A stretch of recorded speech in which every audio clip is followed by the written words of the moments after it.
I'm still not finished. 5 words, calmly delivered, perfectly timed. And when Jasmine Crockett spoke them in a congressional hearing, the internet exploded. What happened before and after those 5 words has been called a masterclass in political dominance. It wasn't just a rebuttal. It wasn't just a response. It was a live, televised dismantling of one of the Republican Party's rising stars by a freshman congresswoman with courtroom instincts and the receipts to back them up. In a room full of suits and scripts, Jasmine Crockett chose facts, fire, and fearlessness. This wasn't a debate. This was a takedown. And it all started with Byron Donalds, a Republican congressman from Florida who walked into a hearing with every intention of humiliating her. What he didn't count on, that she'd come armed, calm, and unshakable. Today we're breaking down the moment that left Byron Donalds trembling and Jasmine Crockett trending. The context, the clash, the clapback, the consequences. So hit that like button, subscribe if you haven't already, and get ready to relive one of the most viral moments in congressional history. It was a typical Wednesday morning inside the House Financial Services Committee. Suits shuffled in, talking points in hand. The press wasn't paying much attention. That would change fast. Byron Donalds, the 44-year-old Republican from Florida, was ready. He came prepared. His team had handed him a crisp folder of notes, bullet points, sound bites, and statistics that he planned to weaponize. He had a target in mind, Representative Jasmine Crockett. To the untrained eye, this might have seemed like an unfair fight. Donalds had the resume: Harvard MBA corporate success, national media darling. Fox News couldn't get enough of him. He was polished, articulate, and backed by the full machinery of the Republican brand. Crockett? Just a freshman. No corporate pedigree, no Ivy League credentials. A former public defender from Dallas, Texas. She wasn't part of the political elite. She was from the streets her policies aimed to protect, and that made her dangerous.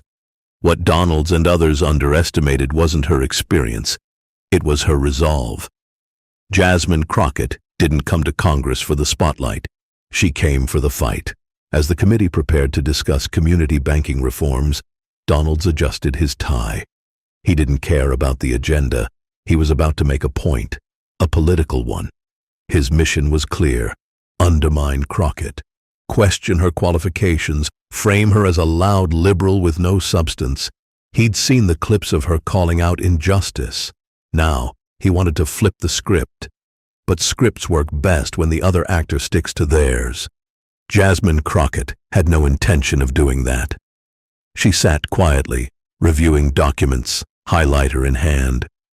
Occasionally, she'd glance at Donalds with a look that said, "I see you." Donalds didn't notice. He was too busy planning his takedown. The chairman called the hearing to order. Cameras rolled. C-SPAN went live. Social media would follow shortly. Then it began. Donalds raised his hand to speak. The room gave him the floor, and the fuse was lit. Byron Donalds leaned into his microphone, his voice steady but brimming with that practiced edge only a seasoned politician could deliver. "Thank you, Mr. Chairman. Before I question our witnesses today, I want to address something that has been bothering me about this entire hearing." The room shifted. Phones lowered, heads turned. Donalds wasn't going to talk about banking regulations. He was going to talk about politics, his version of it. "We've heard a lot of talk about how new financial rules will help underserved communities," he continued, emphasizing underserved with air quotes. "But I question whether some of my colleagues actually understand what these communities need, or if they just enjoy performing outrage without offering real solutions." The jab was clear. It wasn't aimed at the policies. It was aimed at the people pushing them. People like Jasmine Crockett. Donald smiled faintly. He was building up to it. "Let's be honest," he said. his tone sharpening. Some members talk about systemic racism, about discrimination. But what have they actually done to improve outcomes? Have they improved home ownership? Have they increased access to capital for black businesses? Or is it easier to keep repeating victim narratives that divide instead of unite? Then came the direct hit. Take, for example, my colleague from Texas, Representative Crockett. She's spoken frequently about racism in banking, but where are the solutions? Where are the results? Crockett didn't move. She continued taking notes. As a public defender, Donalds added with a smirk, she was trained to defend, not to lead. Representing criminals isn't the same as representing a community. The Republican side chuckled. Democrats shifted uncomfortably. Even some Republicans paused. The line was sharp, maybe too sharp. But Donalds doubled down. It's easy to call out injustice. It's harder to build something better. I came from Brooklyn. I know the struggle.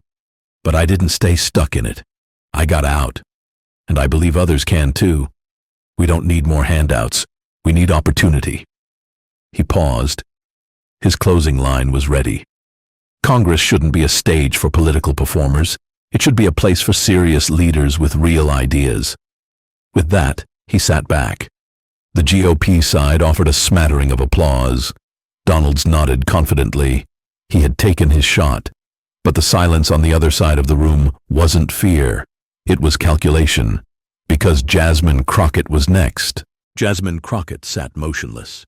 Her pen rested on a stack of annotated reports. Her demeanor hadn't shifted once throughout Donalds's speech. No visible irritation. No notes thrown down. No whispered rebuttals to staff. Just focus. Chairman McHenry looked toward her seat. The chair now recognizes the gentlewoman from Texas, Ms. Crockett, for 5 minutes. Crockett adjusted her microphone, slowly, deliberately. Her expression was unreadable, somewhere between amused and surgical. She looked directly at Byron Donalds. Then she smiled. "Thank you, Mr. Chairman," she said, her voice smooth and steady. "This should be interesting." You could feel the temperature drop. This wasn't a rebuttal. It was a signal. A storm was coming. Because Jasmine Crockett hadn't come to play. She had come to educate, dismantle, and dominate. With facts, not fury. With receipts, not rhetoric. And in the next 5 minutes, she was about to flip everything Byron Donalds had just said on its head, starting with 5 words that would soon be trending nationwide. "I'm still not finished." They would echo louder than any applause.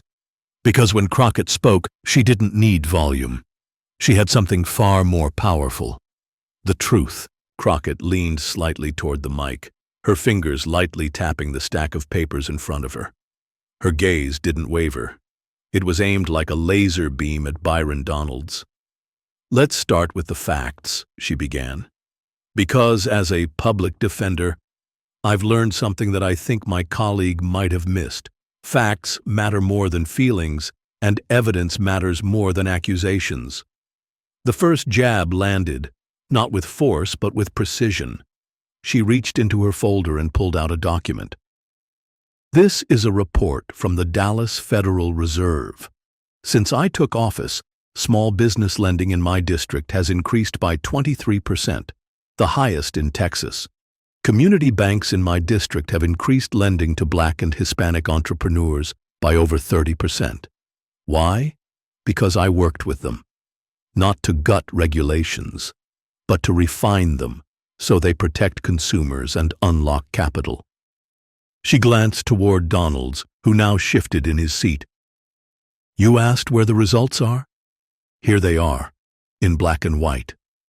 Another document. "You mentioned my background as a public defender like it's a flaw. Let me clarify something. While you were in boardrooms finding ways to increase profit margins, I was in courtrooms helping people who couldn't afford a lawyer fight for their homes, their rights, and their dignity." The temperature in the room continued to rise. I've represented entire communities in class action lawsuits against the same predatory lenders that your industry buddies profit from. I helped pass the Texas Fair Lending Act. I established the Dallas Community Development Fund. That's $200 million in loans to minority entrepreneurs. That's my record. A murmur swept through the committee room. Crockett paused. Then came the moment. Donalds tried to cut in. Those numbers. She held up a finger and said it. I'm still not finished.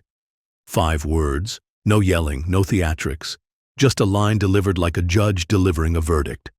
The room went silent. She continued, voice calm but sharpened. You criticized me for focusing on systemic racism. But let me ask you something, Representative Donalds. When was the last time you held a town hall in the poorest part of your district? When was the last time you walked through a neighborhood that had more payday lenders than grocery stores? You talk about opportunity, but who are you talking to? She leaned in. You say I'm performing, that I'm building narratives, but all I hear from you is grievance. You want to talk about victims? Let's talk about voting against the American Rescue Plan that provided grants to Black-owned businesses. Let's talk about opposing infrastructure bills that would bring jobs to your communities.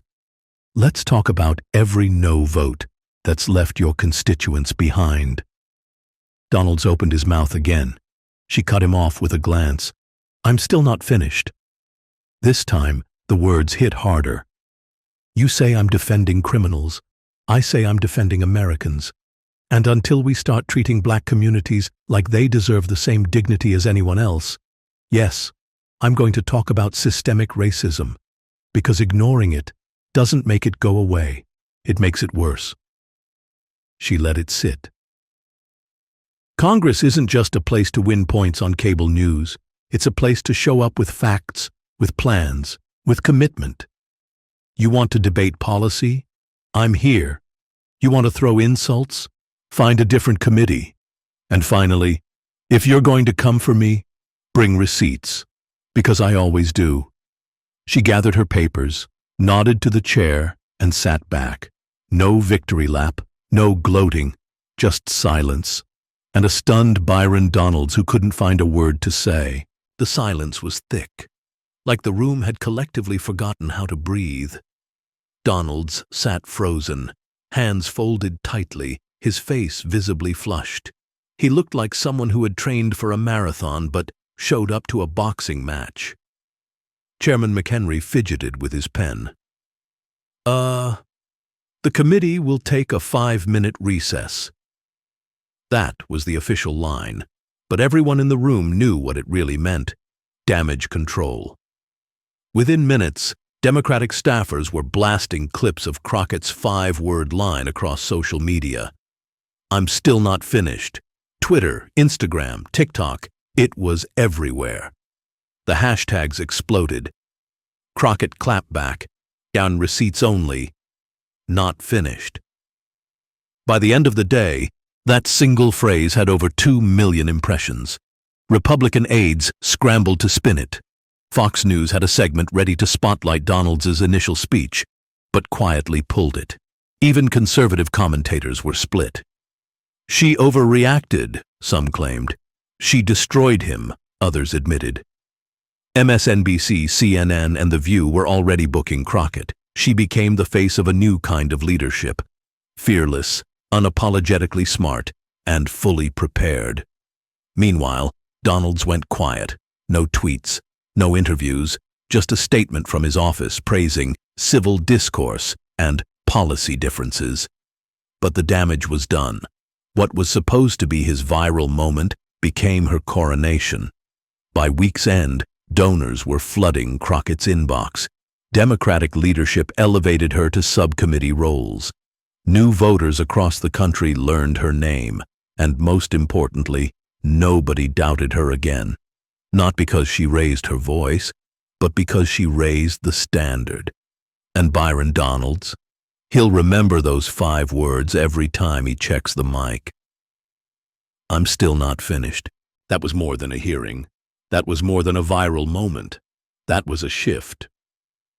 In just 5 minutes and 5 unforgettable words, Jasmine Crockett reminded the country what it looks like when preparation meets purpose, when facts silence noise, when someone doesn't just show up to defend themselves, but to redefine the game. Byron came to score political points. Jasmine Crockett came to protect real people. And the difference was undeniable. In an age where politics is often reduced to headlines and hashtags, what we witnessed was something rare. A member of Congress who could articulate policy, dismantle attacks, and do it all without theatrics. So what's next? That's the question on everyone's mind. Will Byron return fire? Will another opponent step up? And more importantly, how will this moment shape the future of Black leadership in Congress? One thing is certain. Jasmine Crockett didn't just defend her record. She elevated it. She didn't just survive a political ambush. She dominated it. And if her performance told us anything, it's this. Don't come for her unless you've done your homework. If you made it this far, hit that like button, drop a comment below with your favorite line, and subscribe for more breakdowns of moments that matter.